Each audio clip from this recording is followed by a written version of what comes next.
Hai, balik lagi Sobat Sinemager, ngobrol bareng Dinda. Kita bakal ngebahas sebuah film yang cukup epic banget. Penasaran kan gimana filmnya? Langsung aja kita simak videonya.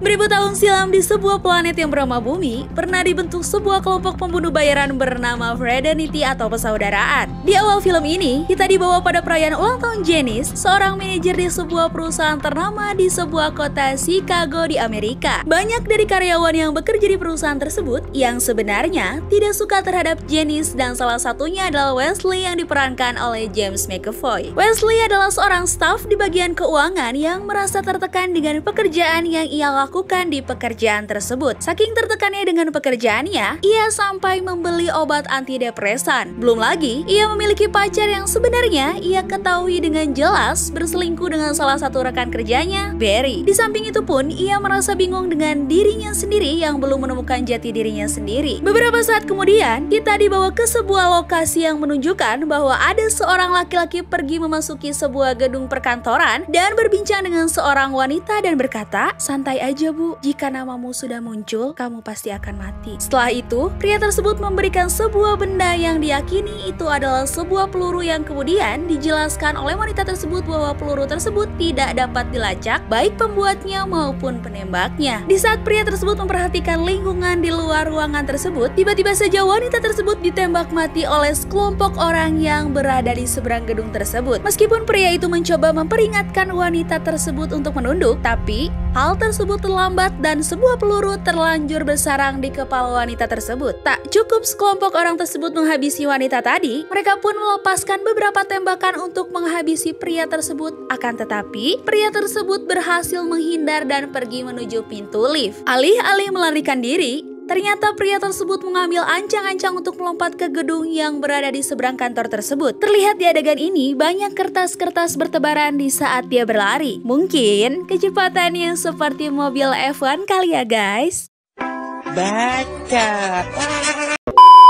Setelah ia berhasil melumpuhkan sekelompok orang tersebut, ia pun mengambil telepon genggam di saku salah satu mayat sekelompok orang tersebut dan berkata, "Tidak ada yang keluar dari persaudaraan Cross," dan terjadilah perbincangan yang melibatkan pria tersebut dengan Cross di telepon genggam. Dan ternyata, sekelompok orang tersebut hanyalah jebakan untuk menghabisi pria tersebut. Hingga akhirnya, sebuah peluru pun ditembakkan dari jarak jauh melewati kereta api melalui jendela rumah. Setelah berada di kantor, kita dibawa kembali kepada Wesley yang diserang panic attack-nya dan diharuskan pergi ke apotik untuk membeli obat antidepresannya. Di sana, dia bertemu dengan Barry, teman sekantornya yang berselingkuh dengan pacarnya, sehingga membuat Wesley membayar bill Barry juga. Sepulang kerja di suatu malam, Wesley sedang membeli obat antidepresi untuk mengatasi stresnya. Dia pun bertemu dengan seorang wanita misterius bernama Fox dan mengatakan kepadanya bahwa ayahnya adalah seorang pembunuh elit yang tewas sehari sebelumnya yang dibunuh oleh mantan anggota Fraternity atau persaudaraan. Dan Wesley adalah target berikutnya. Sontak, Wesley pun menjawab bahwa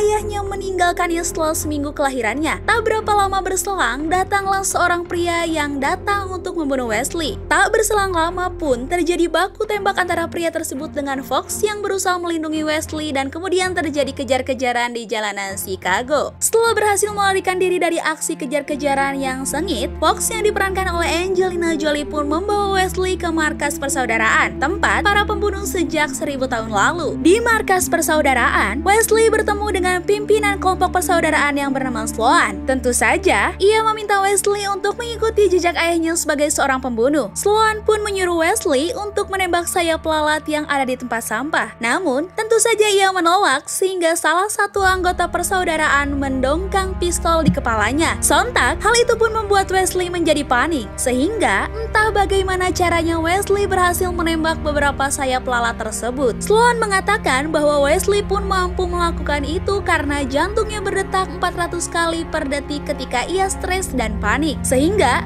Denyut jantung meningkat secara drastis dan adrenalin yang meningkat secara drastis tersebut menghasilkan kekuatan super, kecepatan, dan refleks. Sloan berkata bahwa persaudaraan bisa mengajarinya untuk mengontrol kemampuan ini, sehingga Wesley dapat mengikuti jejak ayahnya sebagai seorang pembunuh. Tentu saja hal tersebut membuat Wesley menolak dan melarikan diri dalam ketakutan. Singkat cerita, ia pun bangun keesokan harinya berharap semuanya mimpi. Akan tetapi, ia menemukan pistol milik ayahnya yang ia gunakan untuk menembak beberapa sayap lalat tadi dan ia pun menyembunyikannya di toilet. Di saat Wesley hendak kembali bekerja, secara tidak sengaja ia menemukan beberapa juta dolar dalam rekening bank miliknya. Dan akhirnya karena kesabarannya telah habis, ia mengkritik bosnya di depan seluruh pegawai kantor dan saat berjalan keluar, dia memukul wajah Barry dengan keyboard komputer. Tak butuh waktu yang lama, Wesley pun keluar dari kantornya dan ia pun bertemu dengan Fox yang telah menunggu di luar untuk membawanya kembali ke markas persaudaraan di sebuah pabrik tekstil sederhana. Di pabrik tekstil tersebut, Wesley dilatih dengan keras untuk menjadi seorang pembunuh seperti ayahnya, seperti bertahan dari integrasi, hingga membelokkan sebuah peluru. Tak lama berselang ketika pelatihan selesai, Wesley pun diberikan perintah untuk membunuh orang dari Loom of Fate, alat tenun yang memberikan nama-nama dari target melalui kode biner tersembunyi. Pada saat tugas pertamanya, Wesley pun ragu-ragu untuk membunuh sasarannya. Dia mengatakan kepada Fox bahwa tidak benar membunuh seseorang tanpa mengetahui tentang mereka atau mengapa mereka pantas untuk dibunuh. Fox pun kemudian menceritakan tentang kisah masa kecilnya, tentang seorang hakim yang menangani kasus sensitif dan hakim telah memerintah terdakwa untuk dibunuh. Seketika itu juga, seorang pembunuh bayaran memegang gadis kecil tersebut dengan todongan pisau saat ia menunggu ayahnya untuk kembali ke rumah. Si pembunuh kemudian membunuh ayahnya dengan cara membakar hidup-hidup di depan gadis kecil tersebut. Fox pun menjelaskan bahwa orang yang membunuh hakim tersebut telah ditargetkan oleh persaudaraan beberapa minggu sebelum peristiwa pembakaran tersebut. Akan tetapi, anggota pembunuh mereka telah gagal untuk melaksanakan tugasnya, sehingga pembunuh hakim tersebut masih hidup dan membunuh orang lain. Fox pun kemudian memberitahu Wesley tentang semboyan dari persaudaraan, bunuh satu dan mungkin menyelamatkan ribuan. Setelah mendengar cerita tersebut, Wesley pun akhirnya berhasil membunuh targetnya dengan peluru yang melintas menikung dari tembakannya. Singkat cerita, Wesley pun sempat bertemu dengan Cross. Namun, Wesley yang mengejar Cross pun terkena tembakan peluru dari Cross. Hal tersebut pun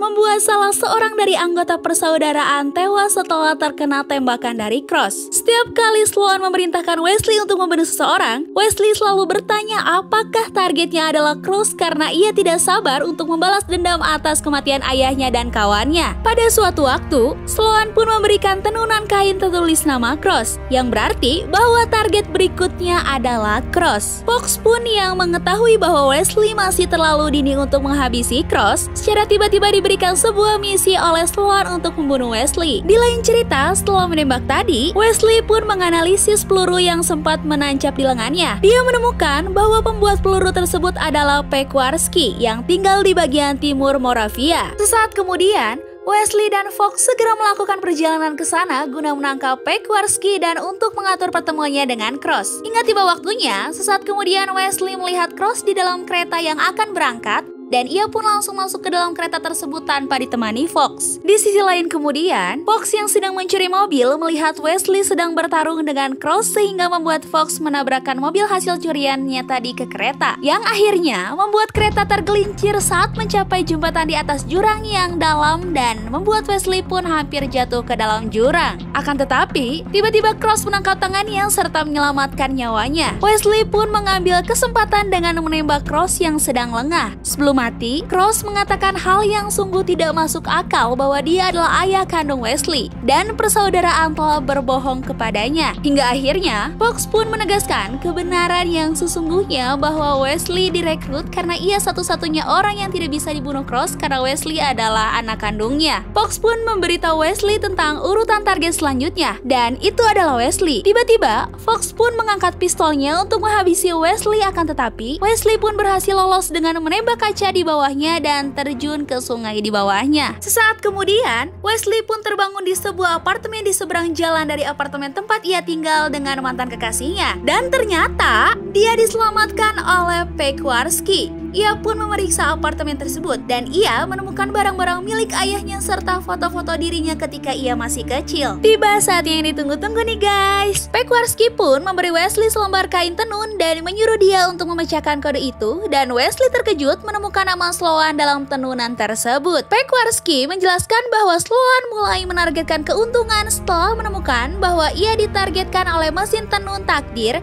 dan tidak memberitahu anggota persaudaraan bahwa mereka sekarang tidak lebih dari pembunuh bayaran. Cross pun menemukan kebenaran dan mulai membunuh anggota persaudaraan untuk menjauhkan mereka dari anaknya. Sejak saat itu, Sloan telah menggunakan perintah pembunuhan palsu untuk mengarahkan persaudaraan sebagai pembunuh kontrak semata. Wesley pun akhirnya menyadari bahwa Cross pun tidak pernah benar-benar mencoba untuk membunuh dirinya. Bahkan, dalam pertemuan mereka sebelumnya, ia telah membunuh anggota kelompok persaudaraan untuk menjauhkan mereka dari Wesley. Akhirnya, Peckwarsky pun pergi setelah memberikan tiket pesawat kepada Wesley, dan ia menyatakan bahwa ayahnya hendak dirinya hidup bebas dari kekerasan. Sambil menjelajahi apartemen tersebut, dan Wesley menemukan sebuah kamar rahasia yang merupakan tempat senjata dan peta milik ayahnya. Bahkan, dia menemukan pasokan pembasmi mini bom yang dibuat dari tikus. Ia menyadari bahwa bom tikus tersebut telah dipelajari oleh ayahnya. Dengan perasaan yang marah sesaat setelah itu, Wesley kemudian menyusun rencana untuk balas dendam kepada Sloan dan persaudaraan. Akhirnya, Wesley pun menyerang pabrik tekstil yang merupakan benteng persaudaraan, dan pertempuran pun berjalan sehingga menewaskan hampir setiap anggota persaudaraan. Sesaat setelah menghabisi sekumpulan penjaga, ia pun memasuki kantor Sloan. Ia pun mengungkapkan penipuan Sloan kepada para pembunuh yang ada di ruangan. Lalu, dia kemudian mencoba untuk membunuh Sloan, tetapi ia pun dihadang oleh Fox. Fox pun yang penasaran bertanya kepada Sloan apakah semua itu benar,